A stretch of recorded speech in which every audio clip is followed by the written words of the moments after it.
But Dominic, let's get right into our main event tomorrow night. Obviously, Chris Weidman and Kelvin Gastelum are going to square off. Let's start breaking it down with the hometown guy, Chris Weidman. How do you think his game looks now in 2017? Well, he's stayed Chris Weidman. The only thing that's different is he's got a few losses he's trying to come back from, but he's still fighting like Weidman. He's still fighting like the guy who knocked out Anderson Silva. The difference is the matchups that he's had. Now he's got to go out here against a Kelvin Gastelum, another southpaw in the large amount of southpaws that Weidman has fought, and try to shut him down, take him down, and probably out-grapple him. That's how I think he has to get it done.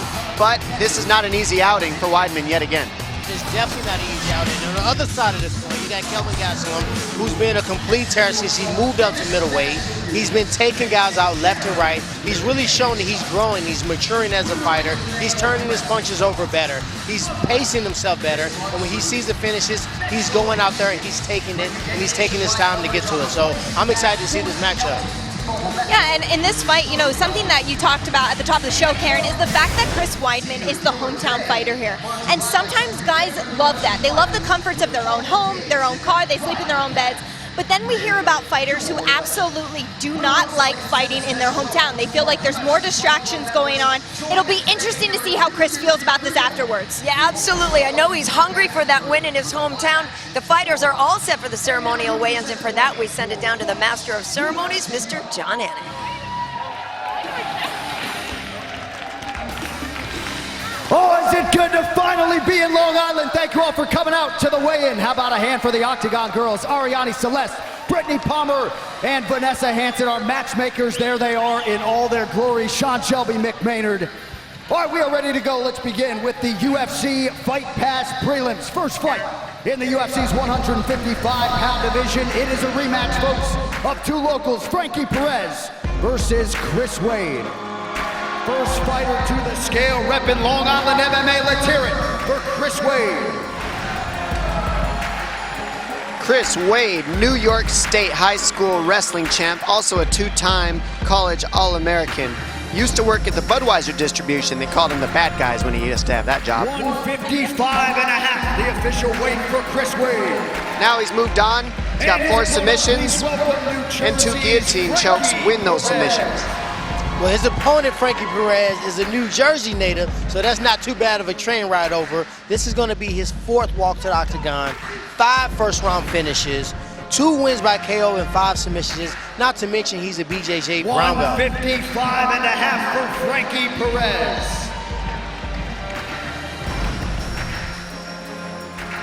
East Coast battle about to take place.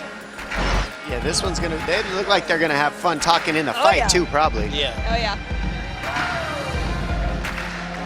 Both dudes look ready, and they both faced each other already too. That's what's fun about it. All right, next up in the UFC's featherweight division, Hurricane Shane Burgos versus Godofredo Pepe.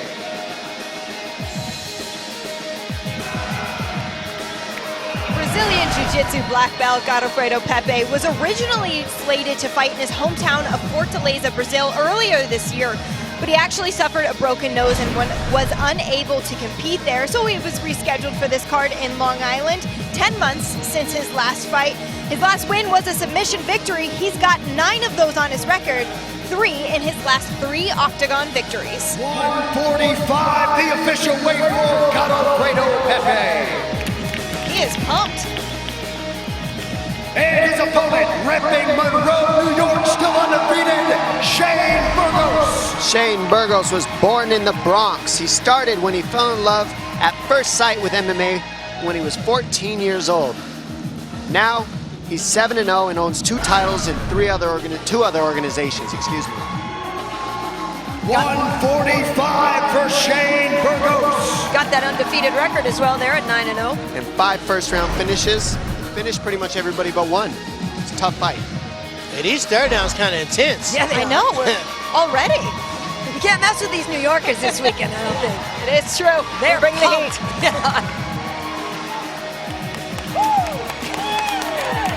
Hyping each other up.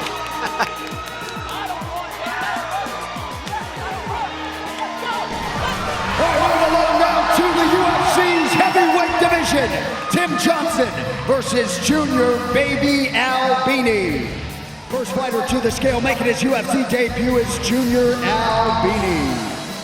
Hailing out of Brazil, junior baby Albini makes his UFC debut here in Long Island. He originally got into boxing around the age of 13 to lose weight. He was more than 350 pounds at that point in his life. Although this is his first octagon outing, he's not lacking experience. Listen to these stats. 264.5, the official weight for Junior Albini. 11 victories by stoppage, 10 first-round finishes, 9-fight win streak, and 4 under a minute. Well, that's some impressive stats, but not as impressive as that mustache that's coming to the stage right now for Tim Johnson. He is a former NCAA Division II All-American, has 3 wins by submission, 6 by KO. He's just an exciting fighter to watch. You cannot judge a book by its cover. He is coming to bring it. 264, the official weight for Tim Johnson. I don't mind the cover of that book, Tyron. What do you mean? Hey, I wish I can grow a mustache like that.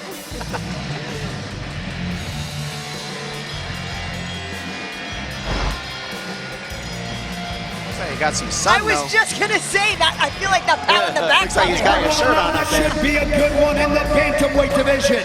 Brian Boom Kelleher versus Moreland Chito Vera. The Ultimate Fighter Latin American contestant Marlon Chito Vera can't be too worried about fighting on enemy territory this weekend against New York's own Brian Kelleher. In his last octagon outing, he defeated Brad Pickett in his retirement fight in London. 135.5, the official weight for the Pickett didn't make it easy that night, though. No, he certainly didn't. Did not, but obviously the crowd won't matter to Chito. Please welcome Brian Boom Kelleher. Kelleher started in a ton of other sports, crossed over to MMA in 2007. From there, he got on Dana White's looking for a fight, was able to land a spinning back fist, and now here he is. He's currently riding a 7-fight win streak with 8 first-round finishes to his record. 135 on the nose for Brian Kelleher. Yet another New Yorker on our card this weekend. And this is why we needed fighting in New York. I mean, So really. many fighters in the state. It's crazy that it took that long to get to Absolutely. Holding it down. All right, now moving along to our featured UFC Fight Pass prelim in the featherweight division. Kyle Crash Botniak versus Jeremy JBC Kennedy. With Jeremy Kennedy, this is going to be his 3rd fight in the UFC. He is undefeated. This is the perfect place to put that undefeated record on the line in here in the UFC. 3 KO victories, 2 finishes that are happening in the first round, and 2 by submissions. He's a purple belt in Brazilian Jiu-Jitsu, very well-rounded fighter. You know, he's trying to go out there, crack into the top 15. This is a great opportunity to show us what he has. 145, the official weight for JBC. And his opponent is Kyle Crash Botniak. Speaking of people showing the UFC what they can do, Kyle Botniak was a welder before he came to the UFC. Started MMA 7 years ago as an outlet for his aggression, he said. Now he fought and beat Taylor Trahan in another organization January 8th. Soon got his shot in the UFC just 9 days after on 4 days' notice to face a Rosa. 145, the official weight for Kyle Botniak.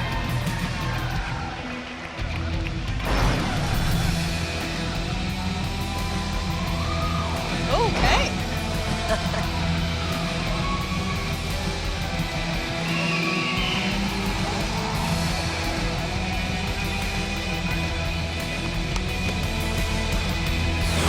Welcome back to the desk. The 4-fight prelims are up next, and you can catch them on Fox tomorrow at 6 Eastern. First up, Damien Dubofsky versus Chase Sherman. Let's start with the American Sherman. T-Wood, take it to us. Well, Sherman is coming in on short notice, but I won't have a short-term memory. The last fight he had was a fight at night performance. That was awesome. It was leg kick after leg kick, on top of leg kick, underneath leg kick, on the side of a leg kick, and he finally got the finish. He showed us that he's an exciting fighter to look out for. He's definitely got 10 victories by KO, and he's looking to put on another stellar performance.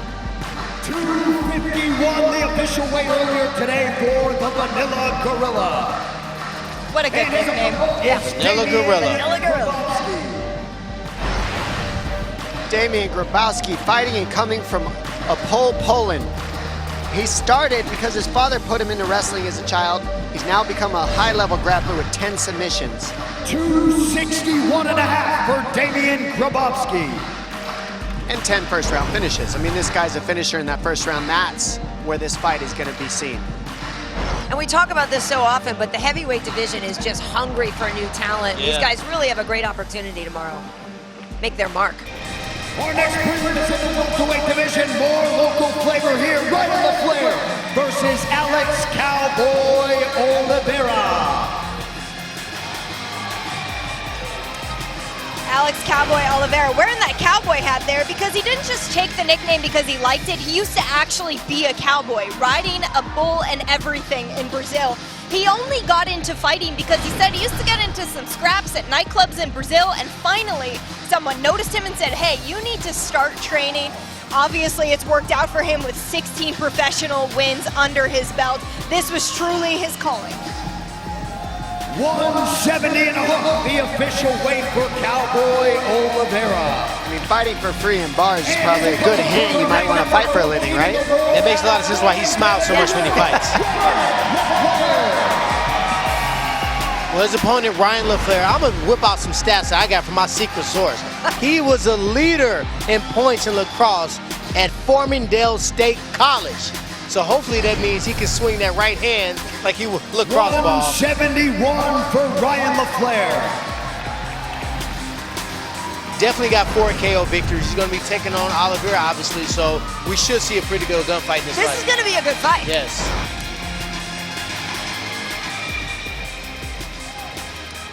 All right, next up in the UFC's middleweight division, Rafael Sapo-Natal versus Eric Anders. First fighter to the scale, making his UFC debut, Eric Anders. Undefeated, your boy, Eric Anders, makes his debut on short notice as he steps in for Tim Williams to take on Rafael Natal. Anders has put together an impressive 8-0 record after his college football career ended. He played linebacker for the University of Alabama. 185 and a half, the official weight for the former Alabama linebacker, Eric Anders. He played in that 2009 National Championship, 7 tackles, a sack, and forced a fumble in Alabama's win. Wow. And as Anik said, he goes by Sapo. That means frog for all of you who don't understand. He's fighting out of New York by way of Belo Horizonte, Brazil. Who knows if I said that right, but I'm doing my best. But you were close. Hey, well, you're the Brazilian pro, the Portuguese pro. We'll go with that. He started at 14 years old with Capoeira, now 6 years in BJJ after that. Next thing you know, he's a black belt. And T-Wood, he was on your card at 205, fought in MSG. 185 pounds, the official weight for Sapo. I like how we passing by the fact that his opponent is a linebacker for a national championship football team and scored, Yeah. he snagged up 7 tackles. That's pretty cool. Yeah, I wish he had a football to throw in that octagon. Well, if you can lay the hat or helmet on somebody, you can lay a hit. It's pretty much the same explosion. I would seriously like to see him fight with a football, though.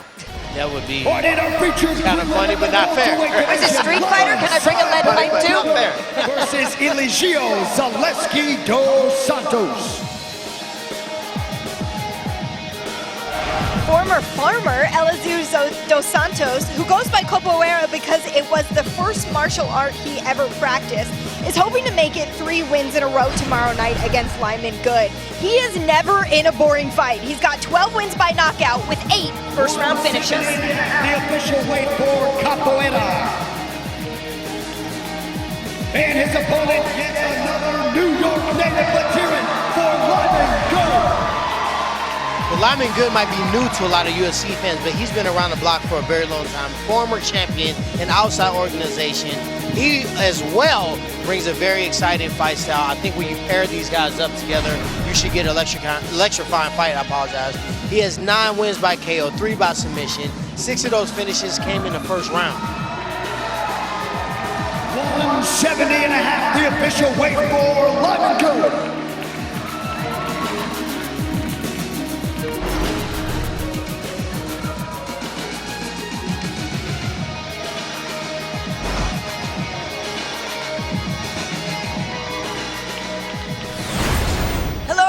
only 4 more fights to weigh in. Starting off the main card will be 2 bantamweights with 42 wins between them, Jimmy Rivera and Thomas Almeida. Dom, I know you know a lot about these guys. Start us off with Almeida. Yeah, Almeida is one of these guys who's been just running through people in the division. He accumulated a 22-1 record since he started in 2011 with 17 knockouts and 2 submissions. He trains under Delima Shootboxe. Pretty good. And you know what? I had to say it that way so Karen doesn't get on me, okay? Just so everybody knows. But he spends his free time surfing. That's how he likes to relax. 135, the official weight for Thomas Wait, I Almeida. forget, Megan, who you said is never in a boring fight, but you can say the same of Thomas Almeida. Yeah, he's one of my favorite fights. This dude can't scrap. New Jersey's Jimmy Rivera. With Jimmy Rivera, I gotta check my notes because this don't even come to me correct. 19 fight win streak. How does someone go 19 fights in a row and not send it across in a 5-round fight for a strap? So I'm assuming against an upcoming prospect like Thomas Almeida, 136, the official weight for Jimmy he's Rivera. looking to put on that type of performance to get the eyes of the crowd so he can put himself in that position. For sure. I like this matchup because we haven't seen Almeida get out-wrestled too much, and Rivera has the potential, and Almeida has the potential to stop the wrestling. Definitely.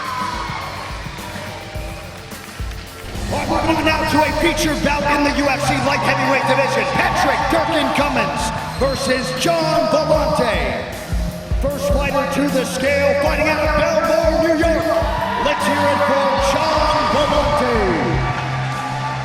Strong Island's own John Volante coming out without a shirt on because why would he wear a shirt? Why? He's at home. This is what he does. Obviously, this is a dream come true. He played football just down the street at Hofstra. 206, the official weight for John Volante. He's excited to fight in front of friends and family here in Long Island, along with best friend Chris Weidman, who's in the main event. Also, guys, he's a huge Real Housewives fan. Oh, okay. That is a good statement, but once again with the mustache, Pat Cummins coming very strong. I think his is better than Tim Johnson's. I don't know. They're going to go ahead tough for it. They might have to fight in the backstage for it. But number 12 weight, Pat Cummins is coming in. He has a way to minimize the moment. 205 and a half, the official weight for Patrick Cummins. And just go out there and have fun in the fight. A lot of fighters say, hey, I just have fun out there. But they're really telling a lie. They're nervous. They're nerve-wracked. Both of these guys actually fight that way. That's why I'm so excited to watch them pair up. John Volante hasn't worn a shirt all week, guys. All week. He is the biggest kid on the card. No shirt nation. Exactly, especially on Long Island. Versus Darren, the Damage Elkins.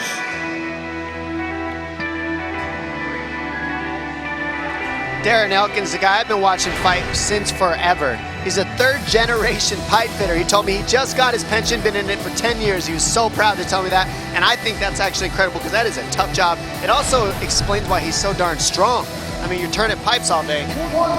That is not an easy task. But I will say, he's been married for 16 years, so I'm assuming this is going to be a fun night for him.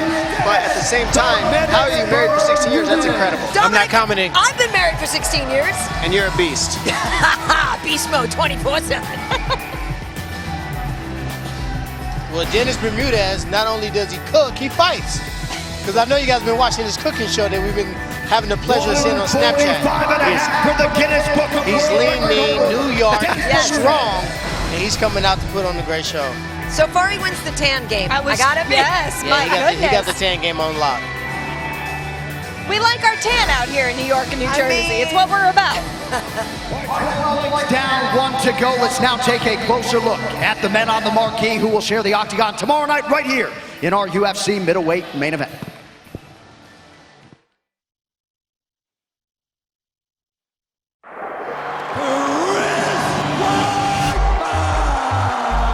Chris Weidman was at one point in time thought to be perhaps the best middleweight we had ever seen inside the octagon. Oh my, he got hit! Looking to finish it! It is all over! I beat the greatest of all time. I then defended the belt 3 times against some of the greatest the sport's ever seen. Vitor's in deep, deep trouble! It is all over! The All-American! But one moment in time can change the entire future of a fighter. Chris Weidman threw one wheel kick at that. Went for a wheel kick. Rockhold takes him down. Weidman's future changes. Flying knee. He knocked him out.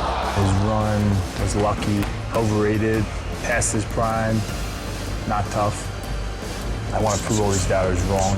You really see who the real champions are with how they come back. I feel like all the greats have hit adversity and came back that much better, and that's what I want to do. In front of him is a surging fighter in Kelvin Gastelum. He is really showing championship caliber performances inside the octagon. His spectacular performance against Vitor Belfort is a perfect example of that. Really nice work by Gastelum to get his back on. Kelvin Gastelum knocks down Vitor Belfort, and that's going to do it. Kelvin Gastelum with the biggest win of his career.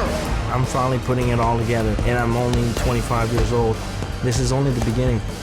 I feel like all the pressure's on Chris. You know, he's coming off 3 losses. Nobody wants to lose 4 in a row. Nobody wants to lose in their backyard, and nobody wants to lose their job, most importantly. When you get knocked down, you get back up, you know, and you push forward, and I have a lot more energy to put into the sport, and now I'm excited to go out there and get everything back that was mine. First fighter to the scale, currently ranked number 8 in the world. He is Kelvin Gastelum. Well, Kelvin Gastelum is ranked number 8, but he's shown championship performance in the octagon as he's moved up to middleweight. He went out there and completely took out Vitor Belfort and Tim Kennedy in dominant fashion. 185 and a half, the official weight for Kelvin Gastelum. I think this was a smart, not only smart, but healthy move for him because he's looking way better at a heavier weight. Ladies and gentlemen, the former UFC middleweight champion, the All-American, Chris Weidman. Chris Weidman trains with the very well-known Matt Serra and Ray Longo. Went to high school at New York State. He's a wrestling champ, obviously. 2-time NCAA Division I All-American. Got involved with MMA originally by helping wrestlers in MMA. 186, the official weight for Chris Weidman. So he comes in, he's like, all right, I'm gonna teach you guys how to wrestle. And then he's like, you know what? I think I'm gonna start fighting now. That's how I started fighting. Makes sense. Makes a lot of sense. This is a really important fight for both of these gentlemen, as we know.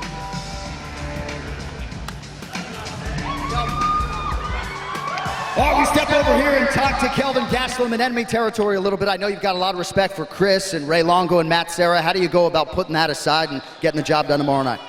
Well, it's pretty difficult. I've known Chris for a few years now, but you know, this is business. And for 25 minutes, we're gonna put the friendship aside and we're gonna put on a show for you guys. Thank you, man. Wish you all the best tomorrow night. Kelvin Gastelum, ladies and gentlemen. All right, here he is, the man of the moment. 3rd fight in 8 months for Chris Weidman, but I know you were not going to miss an opportunity to headline in this building. It is now here. Your thoughts on the eve of yet another UFC main event? It's a dream come true. Long Island, stand up, baby. Let's go. There he is, Chris Weidman. Thank you all very much for coming out. We'll see you right back here for the fights tomorrow night.